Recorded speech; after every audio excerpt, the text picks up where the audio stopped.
আসসালামু আলাইকুম everyone. Al Saud agro and হ্যাচারির পক্ষ থেকে আপনাদের সবাইকে জানাচ্ছি আন্তরিক শুভেচ্ছা এবং অভিনন্দন। আজকে আমাদের এখানে ষষ্ঠ ব্যাচের কাজ চলতেছে। এখানে দেখতে পাচ্ছেন টাইগার মুরগির বীজ ডিম রাখা হয়েছে, আর এটা আমাদের ইনকিউবেটর মেশিন। এখান থেকেই আমরা বাচ্চা উৎপাদন করে থাকি।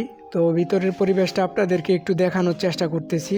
এটা জীবাণুনাশক দিয়ে পরিষ্কার করে রাখা হয়েছে। আজকে এটাতে ডিম বসাবো 310 পিস, আর এটার বাচ্চা উৎপাদন এবং হ্যাচিং কার্যক্রম শুরু হবে 10 ডিসেম্বর 2024 ইনশাল্লাহ। আর এখানে দেখতে পাচ্ছেন ব্রুডিং করা কিছু টাইগার মুরগি রয়েছে নতুন খামারিদের জন্য। আমরা এভাবে ব্রুডিং করে থাকি। তো এখান থেকেও যদি কেউ চায় তো আমরা ডেলিভারি দিতে পারবো ইনশাল্লাহ। নতুন অবস্থায় আমরা মনে করি এভাবে ব্রুডিং করা বাচ্চা দিয়ে শুরু করাই উত্তম, কেননা এখানে মর্টালিটির হার খুব কম থাকে।